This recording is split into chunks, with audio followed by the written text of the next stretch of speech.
Good evening, everybody. How we all doing? Welcome to the Unglobalist, and this is the news in 2019. Ooh, hot.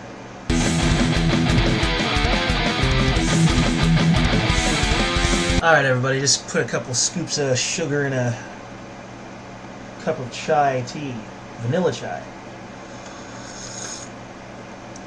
Gosh, that is hot. Anyway, United States news. To avoid a second shutdown, Trump will issue an executive order to build the wall. According to Washington Post, Trump will use the order to reallocate federal funds to finance the wall, or at least something more than the 55 miles that the compromise bill would finance. A White House spokesman quoted for Fox reportedly insisted that Trump has alternative options for his border wall deal. Assuming he follows through with the plan, it looks like Trump finally got everything he wanted out of the border deal. The next step of the wall will be built and the government will remain open. After telling reporters that he was not happy with the compromised border security bill, which reportedly included some funding for a barrier, President Trump will reportedly set aside his dissatisfaction and vote for the bill anyway, according to CNN. To avert another shutdown, Congress must pass, and the President must sign the deal by Friday. The compromise includes $1.375 billion for 55 miles of border barrier, which falls well short of the $5.7 billion Trump had originally demanded. It's also below the $1.6 billion proposal included in a Senate package last year. Though reports have suggested that Trump is still seriously considering going the national emergency route. Despite his dissatisfaction with the deal, Trump on Tuesday touted the fact that the deal included $23 billion in border security funding. Well, I'll be damned. The Dems are actually a little more reasonable than I thought. That's still far shy of what most people wanted, including myself. But that's actually considerably more than what I expected. I am honestly surprised, but it's still not good enough. We still need that border wall to help put an end to the human trafficking and the illegal immigrants, but especially the trafficking. Truth be known, not a lot of people realize this because everyone goes on and on and on about the southern border, but no one ever talks about all the Canadian immigrants that come down here when there's a work scarce going on in Canada, and they just overstay their visas. I'm an illegal immigrant, eh? I'm here to take your jobs. Everyone goes on and on about Mexico and South America, but no one ever worries about Canada. That, to me, seems like a big mistake.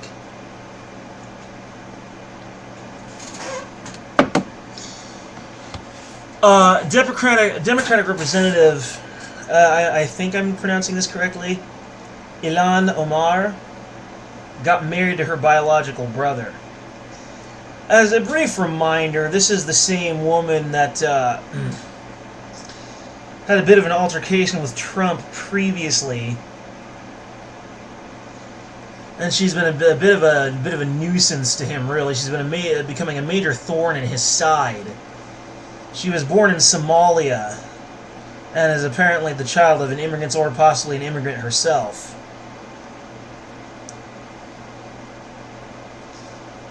But yeah, you want to know what kind of person she is? Well, here you go. 10 years ago this week, Democrat Representative Ilhan Omar married her biological brother, who shortly after relocated to the United States. TheGatewayPundit.com reports Ilhan Omar won a historic victory over 44 incumbent DFL rep Phyllis Khan. Ilhan Omar built a vast coalition of East African voters to defeat the incumbent in Minneapolis. The liberal media forgot to mention Ilhan was married to her brother, which is reported by Powerline. A reader has written us to point out that the Somali website, Somali Spot, posted information last week suggesting Omar's involvement in marriage and immigration fraud. The Post notes that Omar Ahmed Hersey. In 2002, Hersey is the father of Omar's 3 children. Omar is depicted with Hersey and their children on Omar's campaign website here. That's from the article. The Post further notes that Omar married her brother Ahmed Nur Saad Elmi in 2009, implying that the later marriage assisted his entry into the United States. Her brother was a British citizen. As soon as Ilhan Omar married him, the Post continues, he started university at her alma mater, North Dakota State University, where he graduated in 2012. Shortly thereafter, he moved to Minneapolis, where he was living in a public housing complex and was later evicted. He then returned to the United Kingdom, where he now lives. Ilhan Omar was elected to be a state representative for District... Excuse me. Whoa! Gesundheit. Ilhan Omar was elected to be a state representative for District 60B, November 8th, 2016, and took her oath on the Quran. The conservative Christians will love that one. In 2017, several months after Omar's marriage, history briefly created a national news item. Omar quietly petitioned family court for a default divorce, claiming she could not locate Elmi. So that lasted. Well, if you have the freedom to swear on any book you want,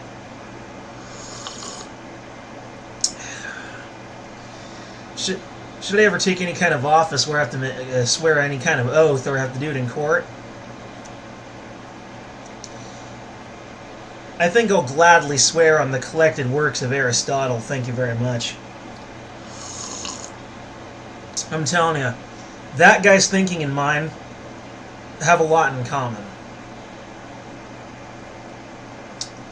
Kindred spirits, he and I.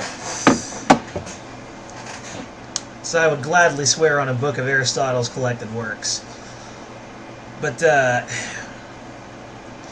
suppose I don't have any particular problem with Muslims in the United States so long as they obey our laws and assimilate into our culture. If they don't decide to misbehave, boom, deportation. We're not going to put up with nothing. You get me? And we're certainly not going to put up with you being married to your friggin' brother, alright? It's illegal for a reason. It's disgusting. And you really want to promote that, incest BS? And have incest babies? Which will be mutated horribly and not be able to function as well as other members of society? I mean, what a lovely thing, what a lovely future you're providing for your offspring.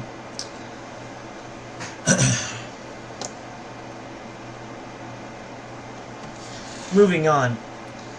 Valerie Jarrett, a major figure in the White House and Obama's aide, was the one responsible for the Clinton email leak.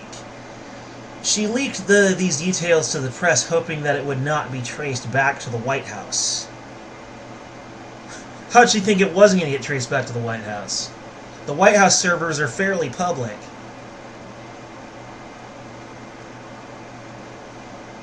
DailyMail.com.uk reports Obama and Valerie Jarrett will go to any lengths to prevent Hillary from becoming president, said a source close to the White House. They believe that Hillary, like her husband, is left of center, not a true blue liberal. Sources claim that the long-rumored tension between Obama and Clinton and the Clintons hit a high when during the midterm elections, many members of the party refused to be seen campaigning with President Obama. Jarrett is reported to have commented that this was because the Clintons had begun marginalizing the president and that they were trying to control the Democratic Party away from Obama. Because of this, she reportedly went out of her way to exact revenge, working to get Monica Lewinsky high-profile press opportunities, and frequently complaining about the Clintons then. Shortly after the midterm elections, she, President Obama, and Michelle Obama had Clinton in for a meeting and reportedly told her in no uncertain words that they planned on remaining neutral during the presidential primary should she run for president.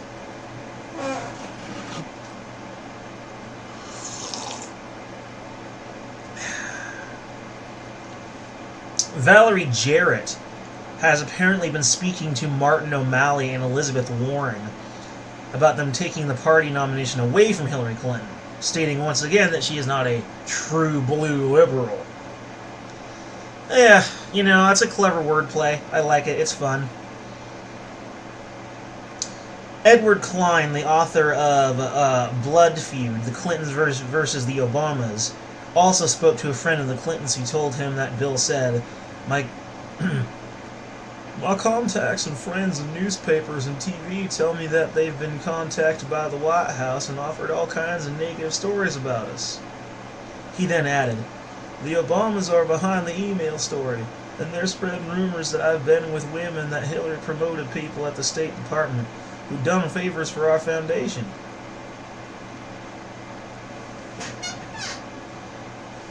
Right. That John Kerry had to clean up diplomatic messes Hillary left behind. It seems like it is not over yet, as there are reportedly 6 more probes currently going on, and they're looking into Clinton's performance.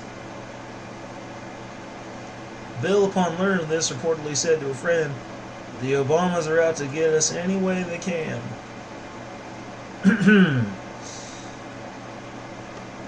That's one of my specialty impersonations. I'm pretty good at that. Klein seems to have known all about this for some time, discussing it when he appeared on Fox and Friends last Wednesday. Bill has said, According to my sources, the White House is leaking to their friends in the mainstream media stories about the Clintons, not only about Hillary, but about him and about what she did while she was in the State Department. Said Klein. I don't know why I made Klein sound like Bill Clinton. But this is from sources within the White House that the Clintons know that Hillary is under not 1, but 6 different investigations prompted by the White House. He then added that they're going through these looking for problems on her expense account on her dealing with foreign leaders. All of this, I'm told, is prompted by Valerie Jarrett and the President, who do not want to see Hillary Clinton become President of the United States. Well, neither do I. Jarrett, 58, is one of President Obama's longest-serving advisors and closest confidants, said in a recent interview that she would stay in the White House until the lights go off. This is a further statement, really, on what I've said all along. The left likes to push this ideology of class warfare between the rich and the poor, blah, blah, blah. I've been poor my entire life, and I've never had any problems with rich people. Anytime I've known even upper-middle class people, we've got along swimmingly. From my experience, it just doesn't happen. The wealthy, middle, and working class seemingly can all get together just fine. But the political class, the career politicians, forget it. They'll gladly tear each other's throat out right in the middle on live TV, no less. It's like a pastime for them. They love doing that shit.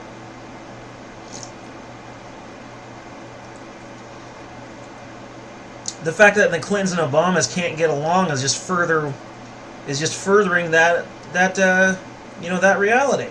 It's making it more and more clear that politicians hate each other. Another reason why I love Trump, because you know what? He's not part of the political class. He's a privately wealthy businessman, so he doesn't really participate in the throat jabbing and the face tearing, verbal face tearing. Trump is relatively civilized, and we really need to bring civility back into our politics before it's too late. And I genuinely believe that it is probably true that that the rest of the DNC did want to possibly try and prevent Hillary from getting the presidency. Although if that was the case, then why did they let her get the nomination in the party in the first place? That seems a little odd to me. Like that seems incredibly counterintuitive, logically. It's like you don't want her to be president, and then why the hell you give her the nomination? I suppose it's possible they did that with the sole goal of like seriously discrediting her as a legitimate candidate in the eyes of the people. Although, if that was the case, then that really seems like a horrible waste of the nomination. I can't think of any other reason why that they would have that almost dualistic approach. Still, I mean, the evidence speaks for itself. Perhaps there's a divide in the Democratic Party on that, between the Obamas and some other group, and maybe the Obamas' votes didn't manage to count toward, preventing her from getting the nomination. Now, see, that would make sense. So that's probably what happened. And as many have been reporting, the Democrats are fissuring and tearing themselves apart. And my little theory I've just presented to you with would certainly go toward that idea. And anyway, according to court documents, the office of Robert Mueller illegally gave the Stone indictment to CNN. This is infinitely more believable than CNN's claim that they just so happened to be conveniently at Roger Stone's house at the right time. The GatewayPundit.com reports they have since built on that fairy tale describing their propagandist filming of Stone's arrest, the result of watching unusual grand jury activity in the days leading up to January 25th. However, we at the Gateway Pundit reported exclusively how the metadata on a draft copy of the indictment obtained by CNN reporter and sent to Roger Stone's attorney after his arrest showed a save date of 2 days prior to the January 5th unsealing of the court documents following the Stones arrest. This proved that CNN illegally obtained a copy of the grand jury indictment. And now Mr. Stone's attorneys are demanding the Mueller's office explain themselves. Metadata. Once you delete something off the internet, you think it goes away, but not really. There's always a few little data fragments they can pick with some, keylogger or some other thing, some online keylogger, and get access to the data. That's how they busted the whole Green New Deal thing with AOC. And to prove that she was a sweaty, filthy liar. She's a big enough liar to make Richard Nixon blush. But according to the filing, Stone is laying out exactly how CNN came into possession of the illegally leaked document, which led to their stakeout in front of Stone's South Florida home on 1 hour before the FBI arrived on scene. Last week, home surveillance video of the raid was released by InfoWars and showed FBI agents coordinating with CNN to position their film crew to televise Mr. Stone's arrest. This was meant to taint the jury pool and frame the longtime Trump advisor as some sort of violent criminal mastermind that required a heavily armed 29-member FBI strike force raid on his home. Despite Stone being charged with non-violent process crimes on immaterial matters, Roger's hearing-impaired wife, Nydia, was even dragged from her bed, barefooted onto the front lawn in the Gestapo-style raid and arrested. Oof. Damn, FBI. What is this, Nazi Germany? 1 hour, huh? Yeah. You know what, you realize usually when it's a round number, like a really round number like that, I know this doesn't really prove anything, but typically speaking, what I've noticed is when it's a round number like that, like 1 hour precisely, then there's probably something up. Because if it was just coincidental, it wouldn't really be that precise or that convenient. The court has stated, however, whoever leaked the Stone indictment should face a fine and prison time. Also, the office of Robert Mueller had requested a gag order for Roger Stone so he can't taint the jury pool. Well, you guys already did that yourself, and obviously this is laughable, given the fact that the office of the special counsel acting under the direction of Robert Mueller have now been busted illegally leaking sealed court documents to CNN, which of course is in an effort to taint the jury pool against Mr. Stone, who was dragged from his home wearing a Roger Stone Did Nothing Wrong t-shirt, ironically. CNN's entire horde of so-called journalists should also issue an apology to the American public for lying about how they just happened to be there to get footage of Stone's arrest, conveniently. And as I said before, when it's got a round number like that, like 1 hour, reality is rarely that convenient. So that is definitely an obvious contrivance in my book.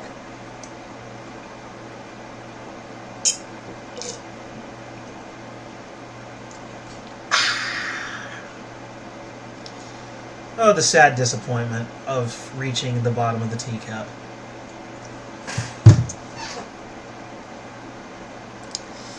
The Texas legislature is going to introduce a new piece of legislation to obtain wall funding. State Representatives Kyle Biderman and Briscoe said that they will appropriate the funds from the Economic Stabilization Fund for the state fiscal year ending August 31st, 2019. Breitbart.com reports the funds would be used, Biderman tells Breitbart News, to design, test, construct, and install physical barriers, roads, and technology along the international land border between the state of Texas and Mexico to prevent illegal crossings in all areas. Preference for the contracts and award of bids, Biderman added, for all phases of construction will be given to Texans and Texas-owned entities. Since Texas is Republican-controlled and therefore conservative, while the idea is not yet practically tested, they have the legality necessary for such a maneuver.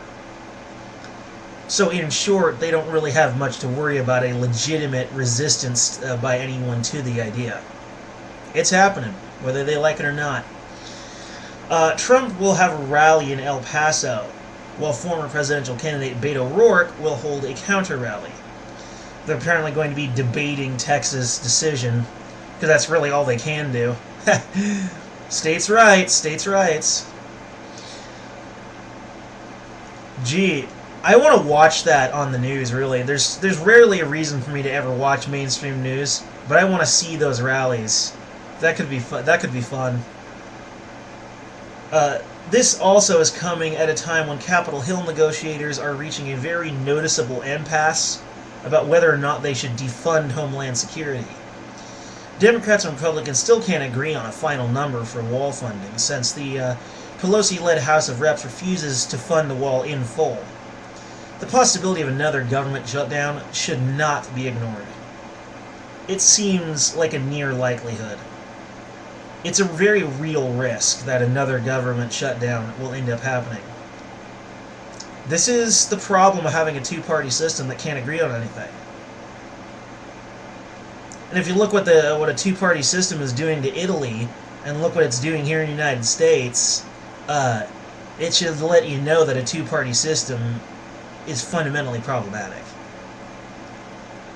There should only be one party, and people who disagree should be able to learn to compromise and meet each other halfway.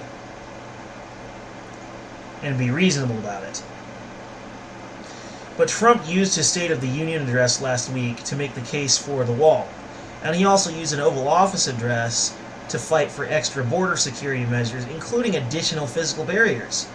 Part of the reason why he is heading to El Paso on Monday is to showcase how the border city has seen a decrease in unlawful crossing from Mexico since a barrier was built there. Trump is expected to make the case for improving and repairing existing walls or barriers along the border and building new barriers wherever they are needed. If Congress refuses President Trump's request for a wall and does not provide the funding for it, Trump can use other methods like declaring a national emergency or turning to the states like Texas for help with an idea like Biderman's and Cohen's forthcoming plan to get the wall built. Actually, that would probably be tactically a very good idea.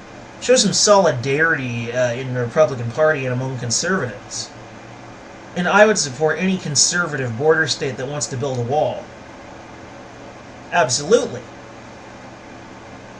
I would support Texas' decision. I would support any decision except California's decision, because you know what that's going to be. It's going to be a big fat nope.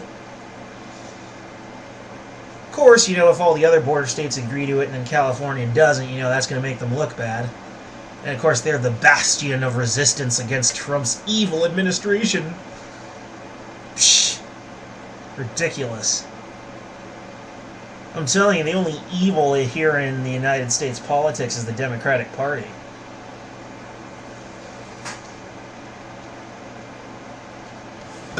Excuse me. In European news, the UK's Health Minister, Stephen Hammond, insisted that the government is preparing for all scenarios. And he also revealed that the NHS is stockpiling body bags. It's rather dark, isn't it? Yeah, that's very grim. And honestly, to someone who has kind of an obsession with morbidity, this to me seems like an obvious attempt to scare Brexiteers into changing their position. It's a transparent scare tactic. It's basically them saying, if you want your no-deal Brexit, this is what the result will be. You know, they're just trying to scare you. Bunch of assholes. The Tory MP singled out body bags as essential products that came to the UK from or through the EU, and they are being stockpiled to mitigate against severe disruption to the NHS. The Mirror reports a letter from Health Minister Stephen Hammond to a fellow MP giving assurances to one of his constituents confirmed the macabre course of action in a bid to offer reassurance that the NHS will continue to operate despite the disruption. The letter lists a number of medical products, consumables, and equipment being stockpiled to cope with Britain crashing out without a deal. They include medicines, vaccines, and blood products. But in the letter, extracts of which were published on Twitter by ITV's Robert Peston, Mr. Hammond singles out body bags as an important consumable being protected by health service bases. Well, what other category could you honestly put it under? The Health Minister, Stephen Hammond, has written to a Tory MP to provide assurance to one of the MP's constituents that the NHS is stockpiling body bags as insurance against a no-deal Brexit. This is not a joke. See attached excerpts from letter pictwitter.com. Robert Peston, February 11, 2019. It reads, the department is working with its partners across government and the health sector and in industry to prepare for any possible disruption in the supply chain. While this does not mean that they are expecting such disruption, the government is preparing for all exit scenarios. These include sensible strategies for devices and consumables, including body bags that came to the UK from or through the EU, such as precautionary stockpiling by suppliers to ensure that the supply of essential products is not disrupted. A Department of Health and Social Care spokesperson said, we are taking comprehensive action to ensure the NHS has continued access to products needed to deliver safe, effective care. If everyone does what they should do, we are confident the supply of medicines and other medical supplies will be uninterrupted in the event of exiting the EU without a deal. 37 million packs of medicines are imported to the UK from the EU every month, and the NHS is preparing for a doomsday scenario to prevent supplies running dry.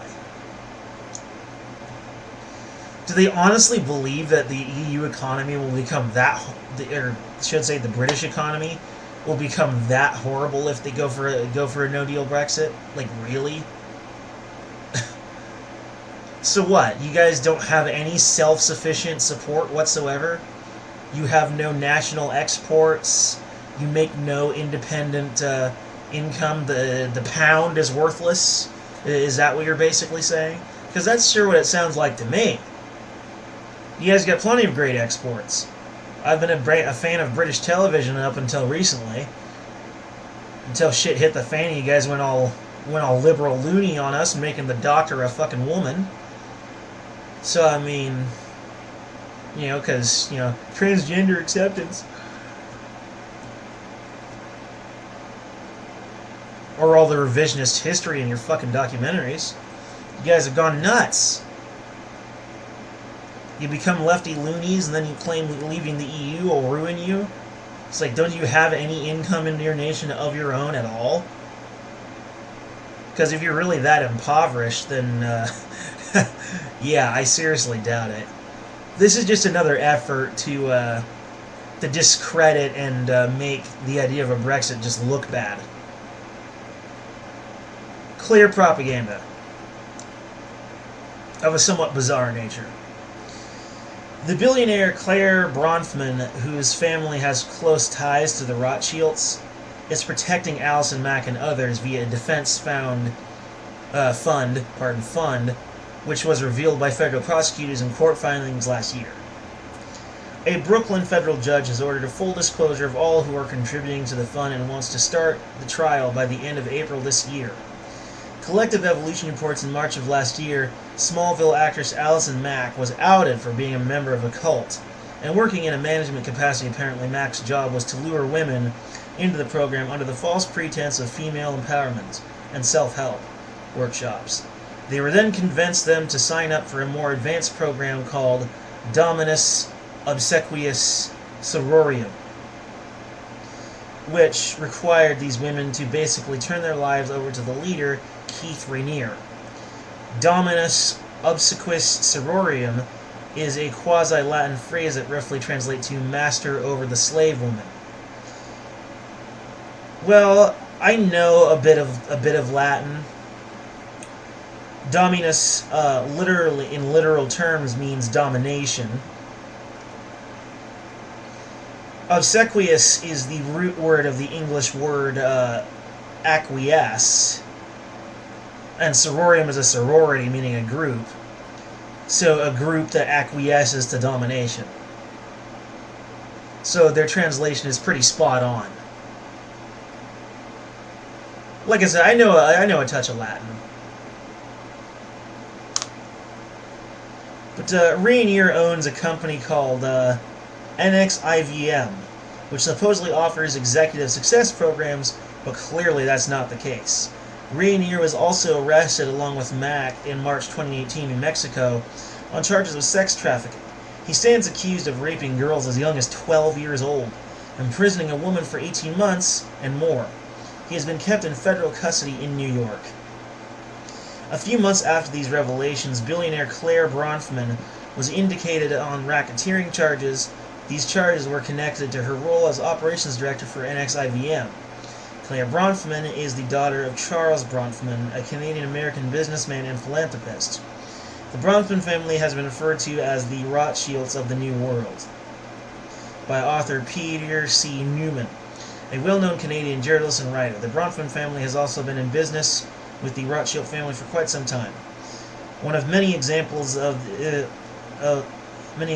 their wealth management company, Bronfman Rothschild, which began in 1997 as Virchow Krause Wealth Management after being rebranded as Baker Tilly Investment Advisors in 2009. The firm was then purchased together by the Bronfman and Rothschild families in 2013. This is interesting to note because of the rumors regarding elite families like the Rothschilds and their involvement in elite-level sex trafficking, pedophilia, and ritualistic abuse, which is a growing issue amongst global leaders and elitist groups, including the Vatican. Proof of the Vatican's ties to these types of crimes has already emerged, with George Pell being the latest example. However, concrete proof of the Rothschilds and the Rockefellers' involvement has yet to surface. But I feel it's important to note these connections. That's the article. I'm not actually noting that.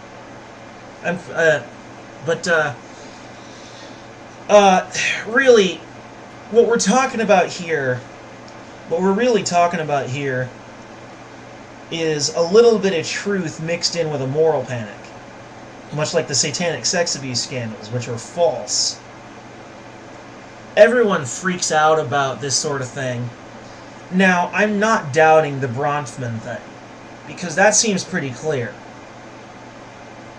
As I said, I know a touch of Latin, and their translation, Master of the Slave Woman, is potentially accurate. And my quick little cursory translation doesn't look very good either. Because as I said, my little cursory translation, my little quickie translation, would literally say, a group that acquiesces to domination. Which doesn't sound very good either. Bottom line is, there's no combination of Dominus Obsequious Sororium that isn't going to sound, iffy. There's no combination of those words that isn't going to sound a little iffy if you know Latin.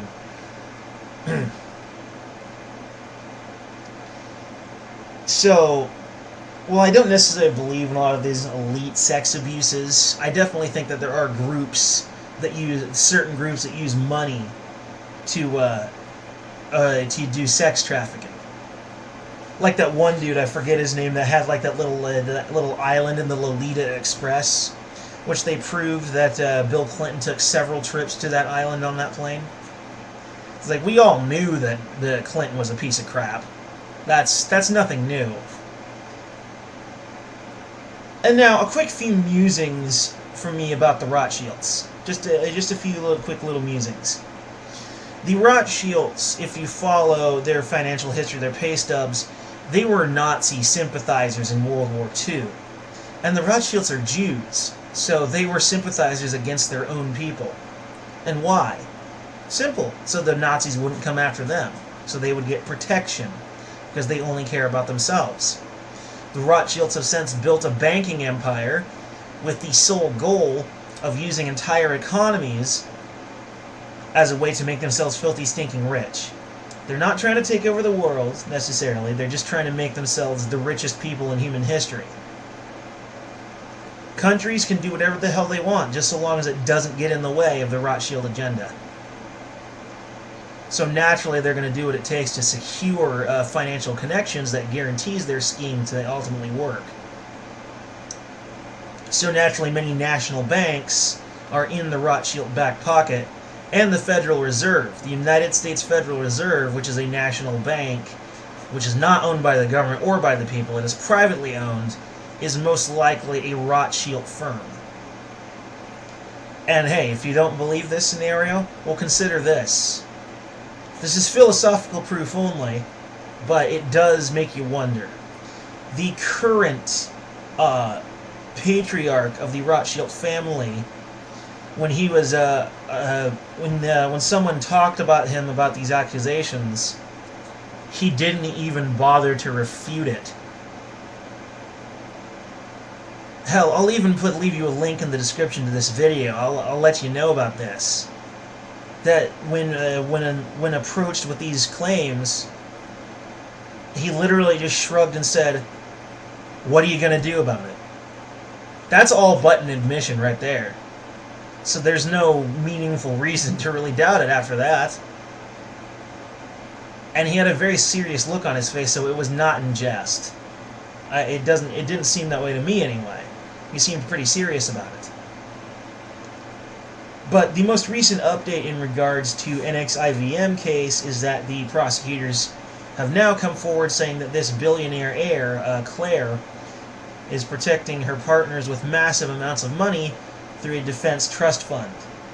As many of you reading this may know, these powers completely control mainstream news, which is why you won't see much of this discussed by their media mouthpieces. Nevertheless, it's become too public to hide or try to cover up.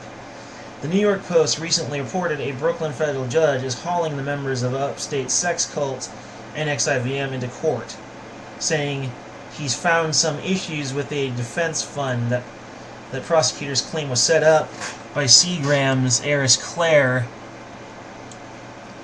Bronfman to help her cronies at the upcoming trial. Prosecutors have said Bronfman set up irrevocable trust to keep her fellow cultists in line as they head to trial by paying for top-notch defense attorneys. Prosecutors said Bronfman set up the hold on.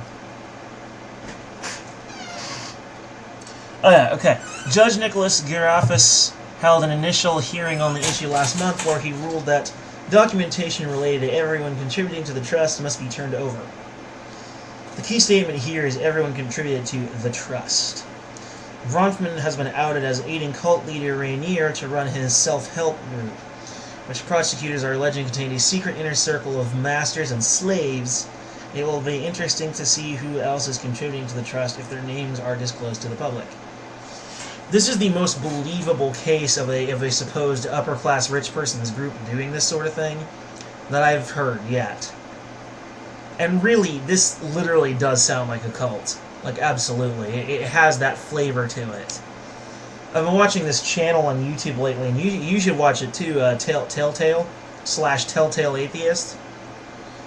The guy used to be like a Jehovah's Witness, and trust me, he knows a cult when he sees it.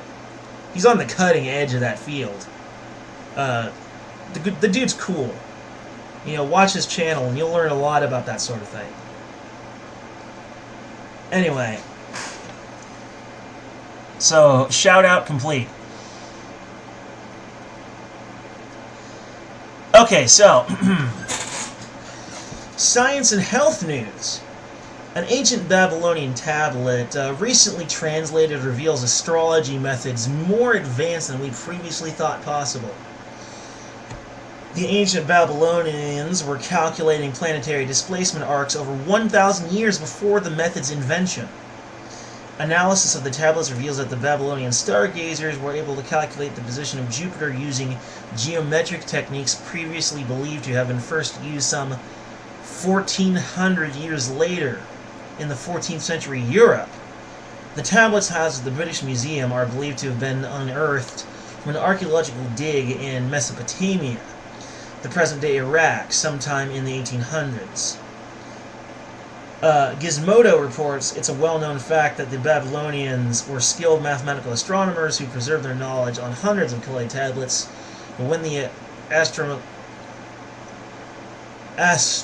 astrologist Matthew Ozendivir, wow, that is hella Swedish, of Humboldt University in Berlin, translated an unstudied text on Jupiter, he discovered something astonishing to track the gas giant's path across the sky. The Babylonians used a geometric technique, the so-called trapezoid procedure, that's a cornerstone of modern calculus. Until now, this method was believed to have been developed in medieval Europe, some 1,400 years later. Now, I could imagine some people trying to claim that this tablet is fake, but good luck. This, as I I pretty much looked at all the material related to this. I love this sort of thing, but I'm something of a modern-day sage, or a modern-day sagist, and I just love this sort of thing. And this shit is too well documented, too well researched. But let them say what they will. An archaeologist is quoted as saying, "This shows just how highly developed this ancient culture was." Osendivir, who is discovered appears in today's science, told Gizmodo, "I don't think anybody expected something like this would be discovered in a Babylonian text." No one expected this. That's what makes it so amazing. The text belongs to a collection of thousands of clay tablets inscribed with cuneiform, and excavated in Iraq during the 19th century. By translating and studying them over the past century, archaeologists have learned a great deal about Babylonians, including their advanced system of astronomy, which grew out of the development of the zodiac around 400 BCE.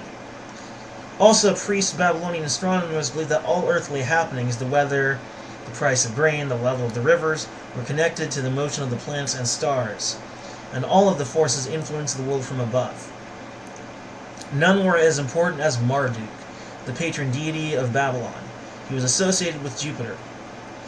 As Asendivir explains in his paper, approximately 340 known Babylonian astronomy tablets are filled with data on planetary and lunar positions, arranged in rows and columns like a spreadsheet.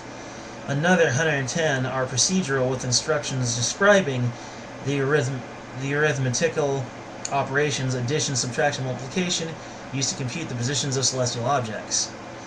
But one collection, a set of 4 tablets on the position of Jupiter, appears to preserve portions of a procedure for calculating the area under a curve. These texts are fragmentary, and for decades their astronomical significance went unnoted. In 2014, Asendivir discovered their instruction book, a tablet he said that just fell through the cracks, and has been collecting dust in the British Museum since 1881. God, this is cool. I love this shit. The now decoded A text describes a procedure for calculating Jupiter's cuneiform A. Describes a procedure for calculating Jupiter's displacement across the ecliptic plane. The path that the sun appears to chase through the stars over the course of a year. According to the text, the Babylonians did so by tracking Jupiter's spread as a function of time, determining the area under a time-velocity curve. Until now, the earliest origin of this concept dated to the mid-14th century Europe.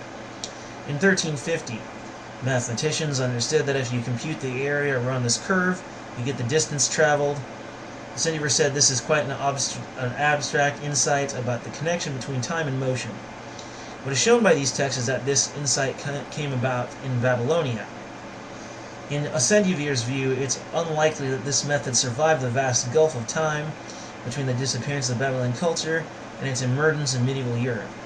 I think it's most likely that they developed it independently, he said, noting that the trapezoid procedure doesn't appear to have been popular among Babylonian astronomers, and that much of their knowledge was lost when the culture died out around 100 AD.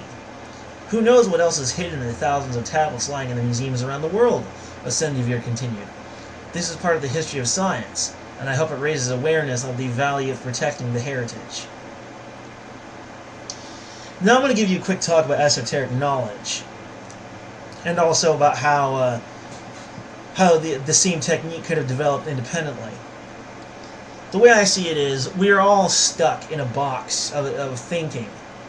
And there's just certain ideas, this is my theory now, my psychological theory, that there's just certain ideas that naturally occur to human thinking, because there's limits, right? We are stuck in our own little box.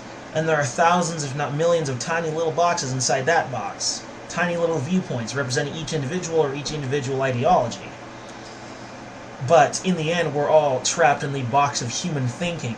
And certain ideas simply just occur to you. They just make sense to human thinking. This is why two cultures who've never had any contact with whatsoever could both come up with the basic idea of, say, a boat. Because it just makes sense. It works. Same with rafts. It's also possible that such a sophisticated technique could also arise from the same phenomenon, of it simply just making sense to human thinking.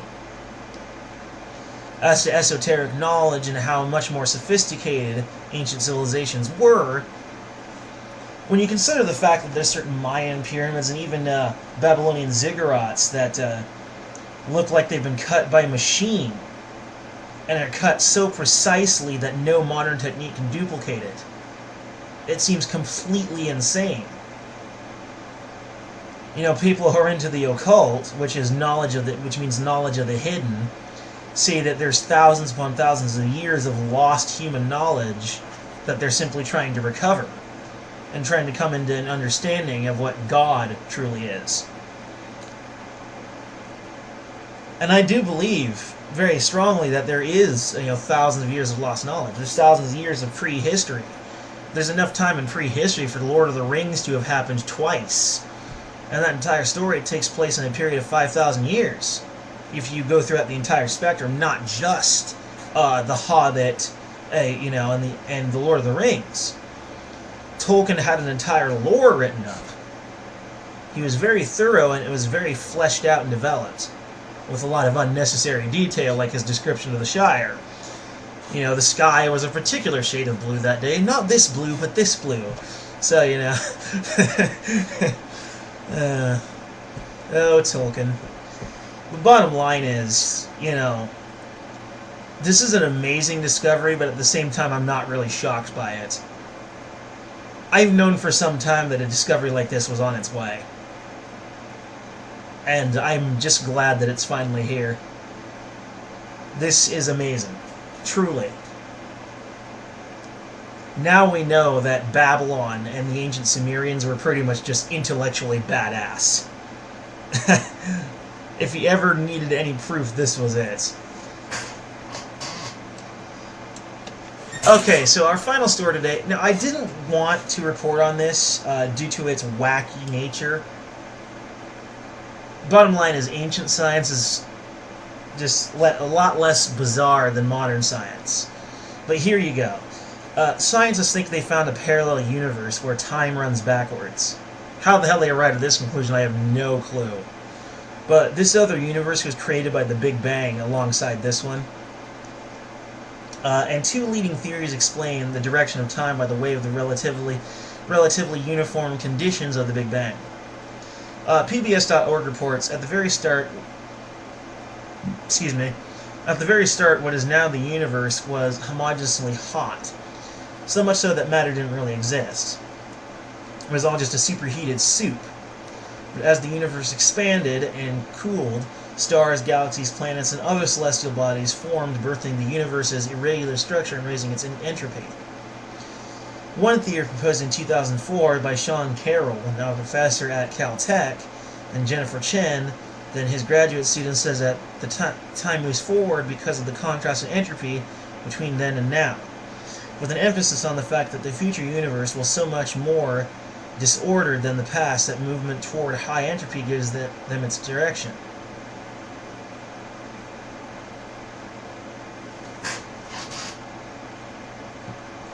The new theory says a law of entropy early universe is inevitable because of gravity, and honestly that's what gives time its arrow.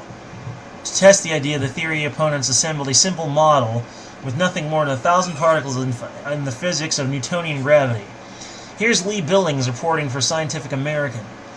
The system's complexity is at its lowest when all the particles come together in a densely packed cloud, a state of minimum size and maximum uniformity roughly analogous to the Big Bang. The team's analysis showed that essentially every configuration of particles, regardless of their number and scale, would evolve into this low complexity state. Thus, the sheer force of gravity set the stage for the system's expansion and the origin of time's arrow, all without any delicate fine-tuning, to first establish a low entropy initial condition. But here's the twist. The expansion after the simulated Big Bang didn't just happen in one direction, but two. The simple Big Bang they modeled produced two universes, one a mirror of the other. In one universe, time appears to run forwards, and the other time runs backwards, at least from our perspective. Here's Billings again interviewing lead author Julian Barbour from the University of Oxford. If there were complicated enough, both sides could sustain observers who would perceive time going in opposite directions. Any intelligent beings there would define their arrow of time as moving away from this central state. They would think we now live in their deepest past. From that perspective, maybe George Lucas's Star Wars didn't take place a long time in a galaxy far, far away, but in the far future, our deepest past of our mirror universe. That's a bit of a wacky statement. Logically, yes. Time being relative, time's arrow pointing in a single direction, yeah. From our perspective, they would be backwards, and from their perspective, we would be backwards. I don't have a problem with the conclusion. My problem is with how they arrived at the idea in the first place. How the hell do you figure out that there's a parallel universe with an opposing time's arrow? How did you arrive to this information exactly? This, to me, sounds like it's just theoretical proof, philosophical proof, showing how something works in principle, thus opening the door to the possibility, but not proof that it's actually a reality as they try and make it sound. They literally make it sound like it's absolutely real, when they don't want to admit that it's simply a theory. This is my problem with a lot of professional scientists. They make all their theories sound like it's some sort of fact. And that, to me, is actually very irritating. Just say that it's a theory. No one's gonna hold it against you, except, those lunatic creationists, like Ken Ham or Kent Hovind or whatever. But, if you just admit to the general populace that it is just a theory, and a very cool theory at that, hey, I don't got any issues with that. Your theory has a possibility of being true. There's certainly nothing getting in the way of it. Anyway, before we go, this will be a new segment of the show. I will from now on announce a particular charity, and I will ask that I am also now on Subscribestar. And if you don't feel like paying the money to me on Subscribestar, then I will ask that you donate money to a charity of my current choosing. This month, I am asking that you donate to Sidelanders. This is an organization that is setting up a safe haven, a location where they can have hydroponic farming, strategic defenses, and sustainability to give the white South African farmers a safe place to hide in the event of the inevitable South African Civil War that is surely on its way. I myself have already donated over $100 to it, a little bit over time, and I would really appreciate you guys if you just sent that money their way. So if you don't like if you don't feel like paying for me on Subscribestar, then I would ask that you send money to Sidelanders instead. Anyway, that's it, folks. Have a good day.